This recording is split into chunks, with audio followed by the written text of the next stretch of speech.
विश्राम में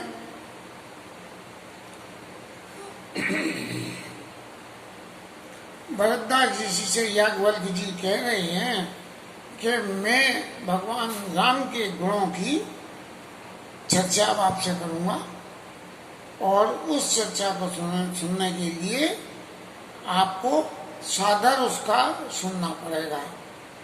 अब यदि कथा में आपको श्रद्धा नहीं होगी तो कुछ विपरीत तथ्य दिमाग में आने लगते हैं।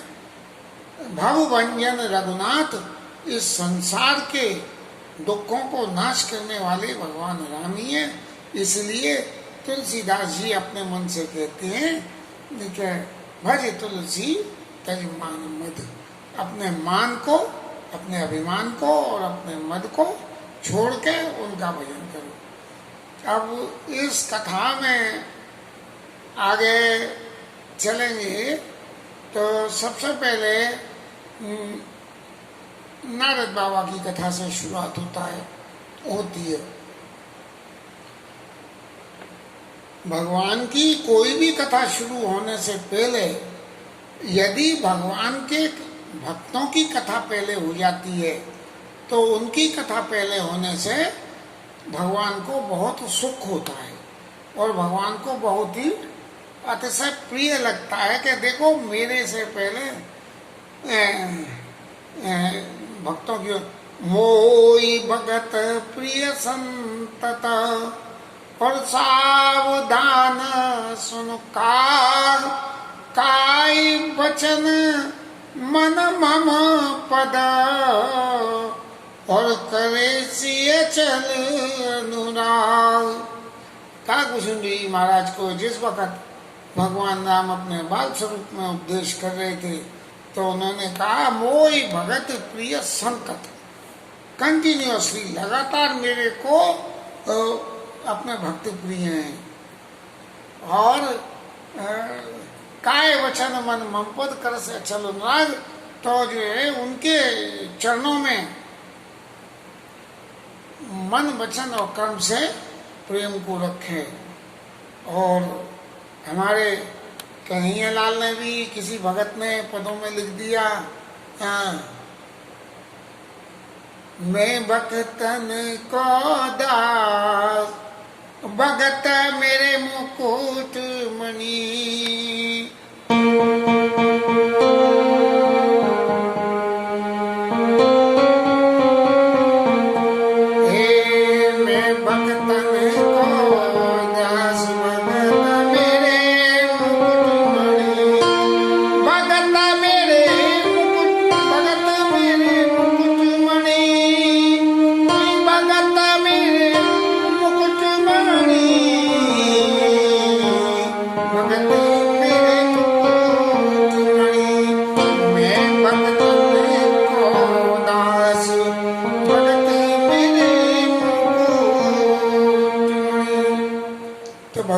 कथा कहने से पहले यदि भगवान की भक्तों की कथा हो जाती है तो भगवान बड़े अनुकूल होते हैं।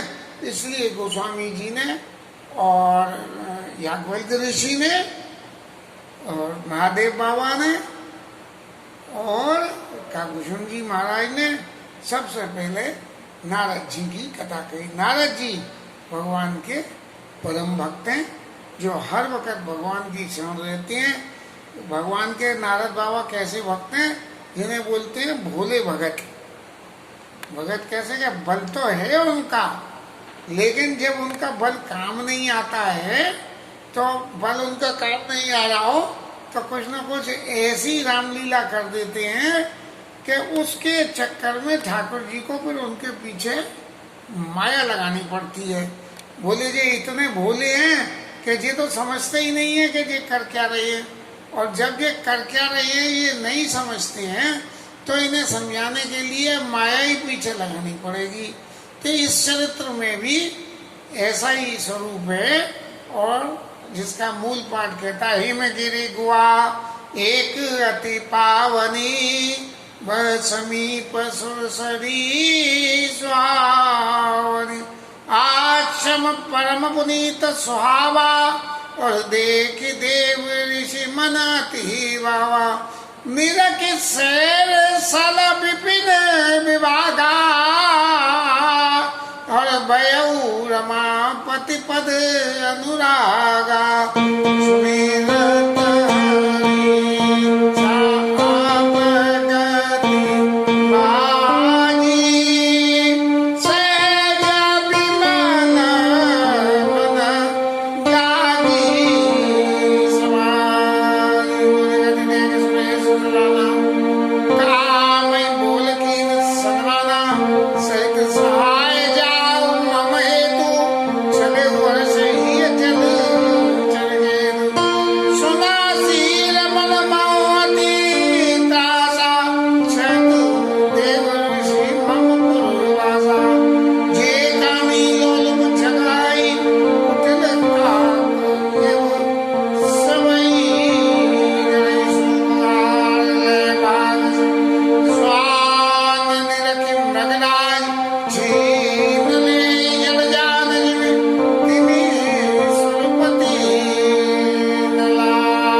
नारद बाबा के तो पैरों में चक्कर है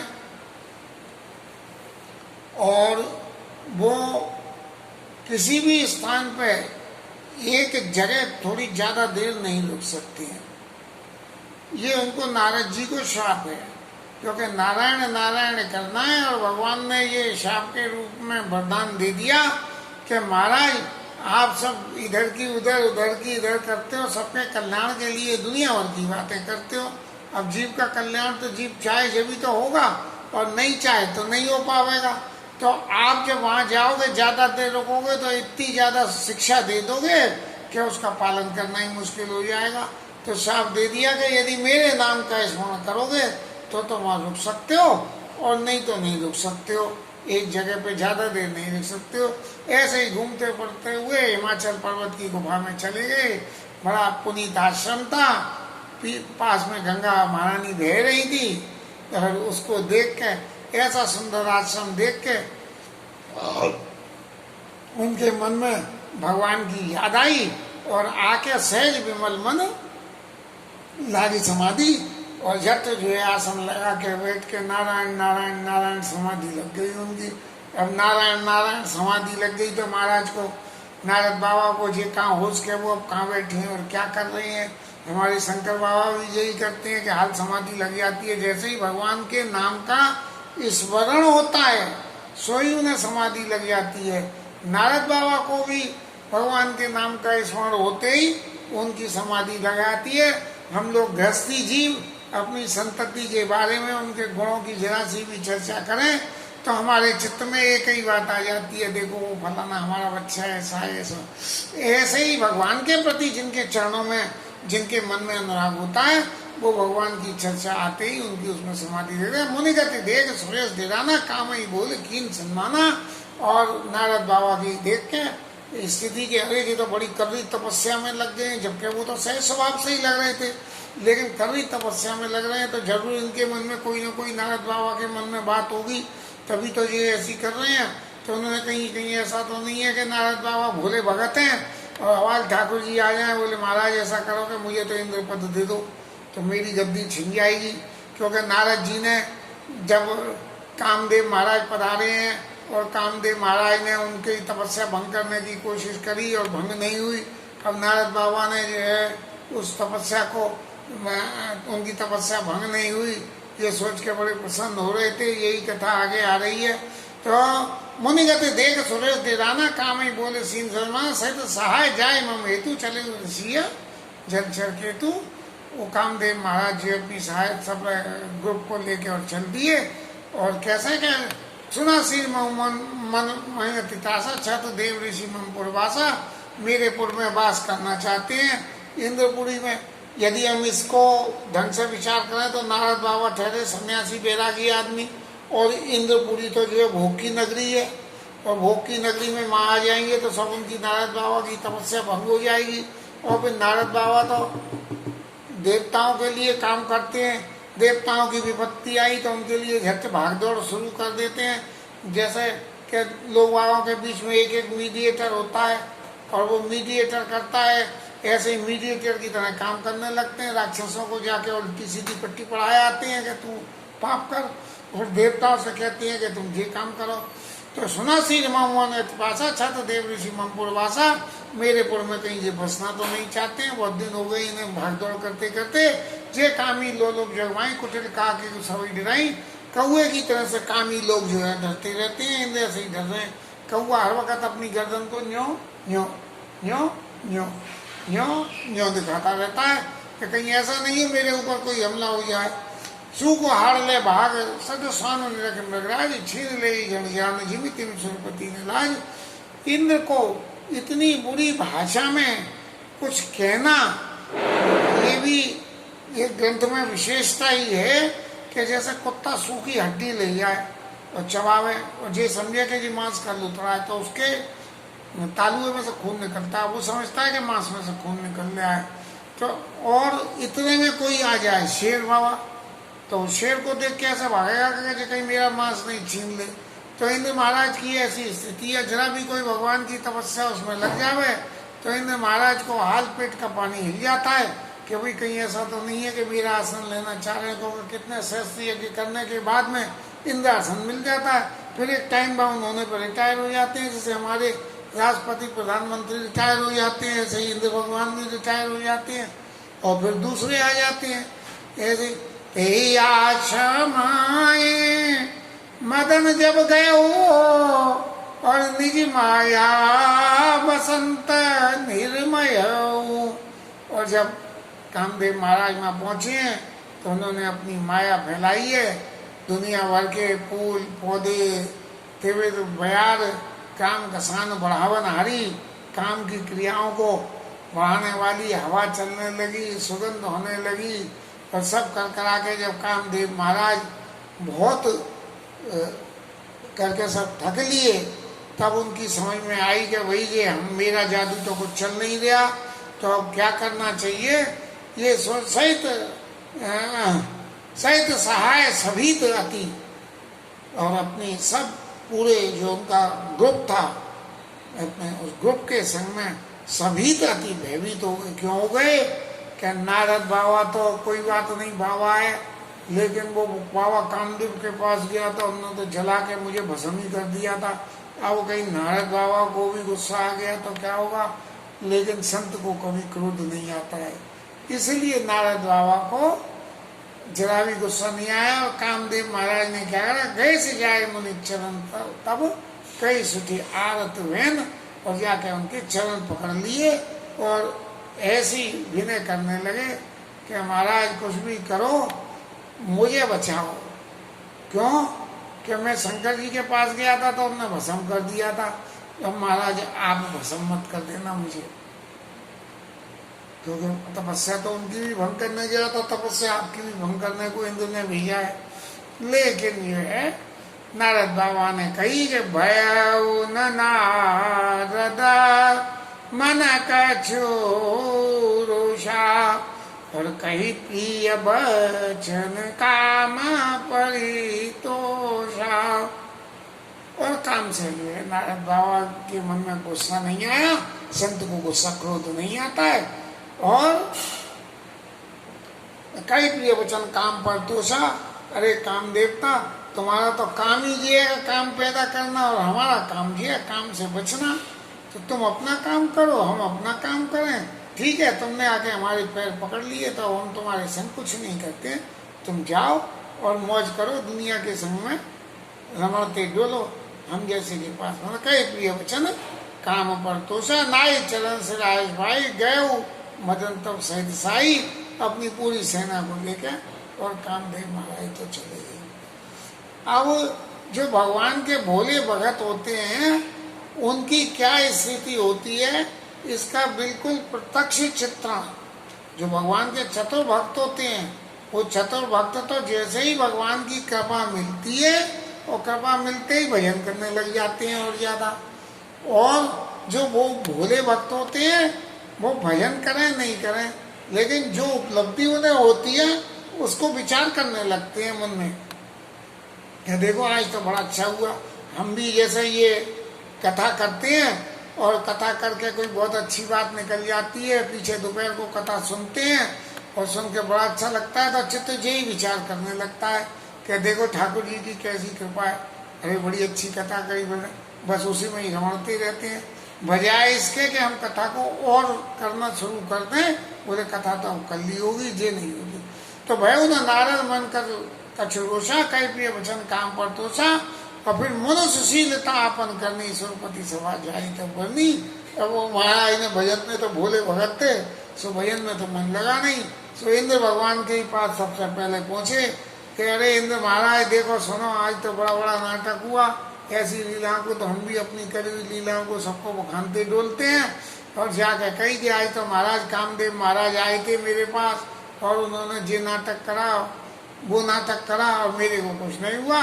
तो वो इंद्र की सभा में जाके और जब सब लोगों ने सुना कि भैया इनके हुआ, क्योंकि जितने देवता लोग हैं इन पे तो काम का असर बहुत जल्दी होता है, मोहिनी स्वरूप देखा तो जो है उन पे असर हो गया, और कोई देखा तो रंबा देखे तो उन पे हो गया, और वो कौन कौन सी हैं, वो रंबा दिख स्वर नाल प्रवीणा, वो कितने हैं जिनको जिसको भी देखें जहाँ नहीं वो कहना सही नहीं पड़ेगा। सुन सबके मन अच्छा जावा, मुनि प्रशंसा हरि सिर नावा, और मुनि को तो उनकी तो खूब तारीफ कर दी। अब जैसे ही कोई जीवन में तारीफ करने लगता है और हमारे तारीफ सुनते ही हमारे चित्त में अभिमान पैदा होना शुरू हो जाता है। इसलिए कभी भी जीवन में यदि प्रशंसा मिले तो उस प्रशंसा को अपनी प्रशंसा न समझे, वो ठाकुर जी की प्रशंसा ही समझे।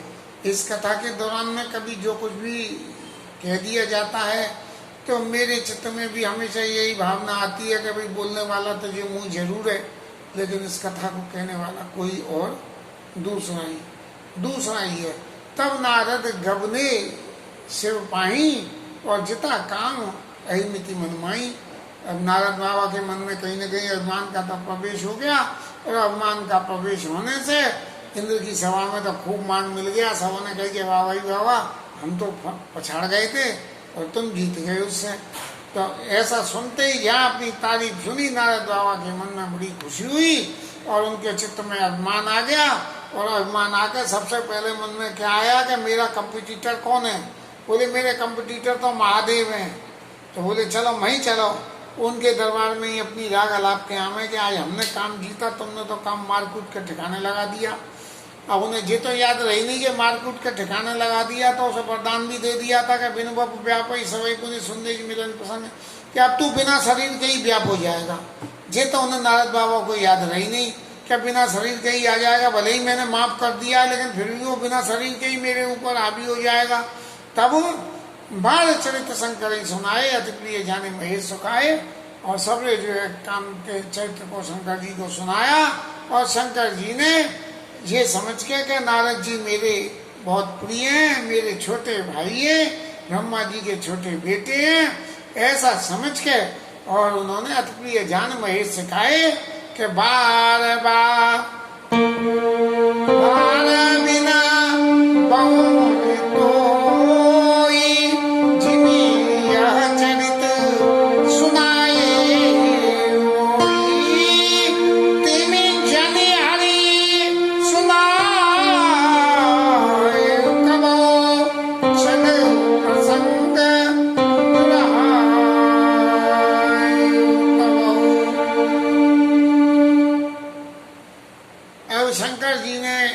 अत्यंत प्रिय ज्ञान के जो काम को यदि आपने छोड़ दिया तो छोड़े पीछे, वो तो जब मौका लगेगा तभी आपके ऊपर में हमला कर देता है। हम अपने चित्त में बहुत सारे समय ऐसा संकल्प लेते हैं, बोले क्या है भैया एकादशी का दिन है, एकादशी को कुछ नहीं खाएंगे, बहुत अच्छी बात है। अब पता लगी है क्यों नहीं खाएंगे, बोले भैया एकादशी के खाने लायक साधन ही नहीं है हमारे पास, क्यों एकादशी का जो है ये खाने के सामान का खर्चा कर सके। अब संकल्प तो ले लिया, अब मन से, क्योंकि परिस्थिति जन्य संकल्प था, वो हृदय से उठा हुआ संकल्प नहीं था। लेकिन जैसे ही हमारे पास कहीं से ऐसा साधन मिल जाए कि एकादशी को मैं एकादशी की पंगत हो रही है तो हम फौरन वहाँ पहुँच जाएंगे। बोले आज तो उनके यहाँ एकादशी की पंगत है, चलो वहाँ चल के खाए हमें। तो जो हमारे चित्त का संकल्प था कि एकादशी को हम ऐसा व्रत करेंगे वैसा व्रत करेंगे, वो व्रत सब छूट जाते हैं। तो ऐसे ही नारद जी को शंकर बाबा ने ये समझाया कि जैसे मुझे सुनाइए गा गा के अपनी कथा, श्रीमन नारायण नारायण तो गाते रहते हो, लेकिन काम नारायण नारायण, श्रीमन नारायण नारायण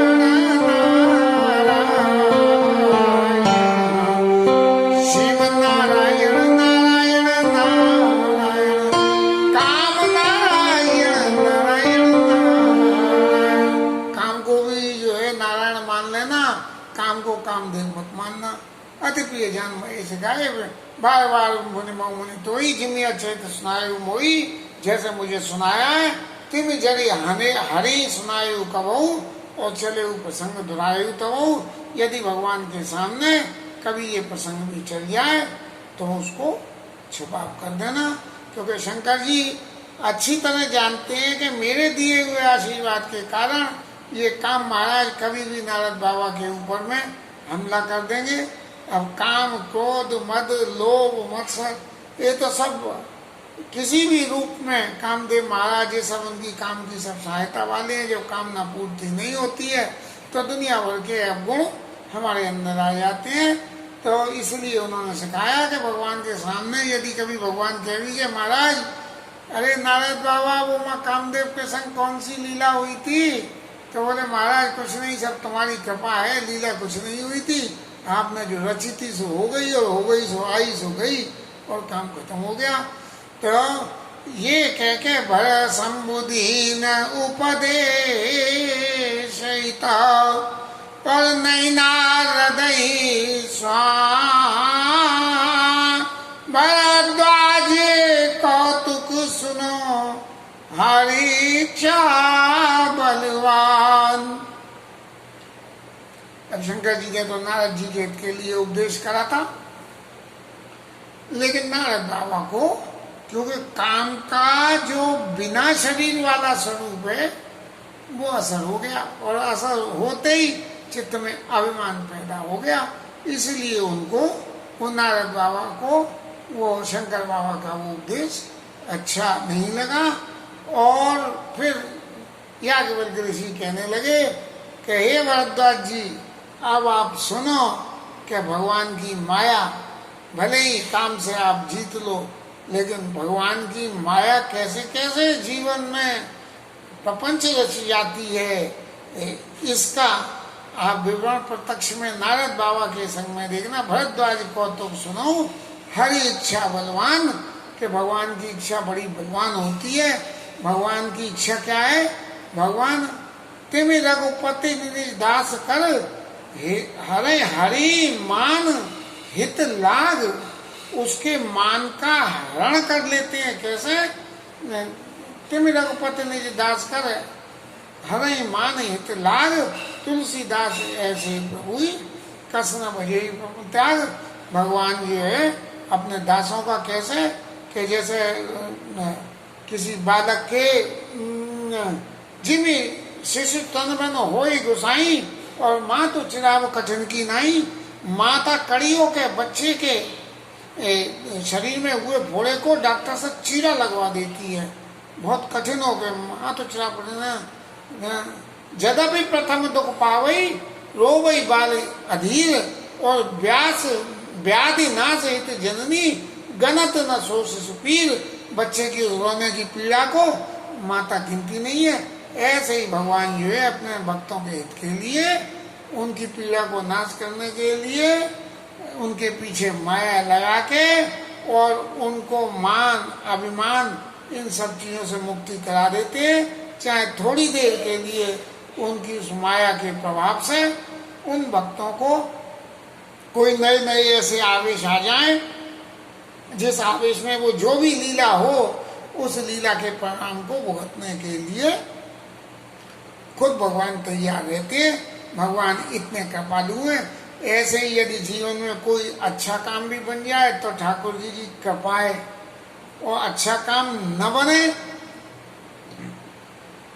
तब क्या हो, जब अच्छा काम न बने तो ठाकुर जी की मर्जी है। अब मर्जी का मतलब ये थोड़ी है कि वो काम रोज करते चलो। आपकी मर्जी का काम पूरा हो जाए तो ठाकुर जी की कृपा है, और आपकी मर्जी का काम नहीं हुआ तो क्या है, क्या बोले हमारा प्रारब्ध है, नहीं हुआ। तो ऐसे ही अपने भाग्य को ठाकुर जी के भरोसे छोड़ के जो मस्त रहना चाहता है, उस चरित्र को कैसे जीवन में अनुभव करना चाहिए, इसकी कथा इस नारद मुंह के प्रसंग में आती है। आज की कथा का विश्राम यही, बाकी कथा फिर अगली बैठक में होगी। और 5 मिनट के लिए हरिनाम।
श्री सीतारामायण।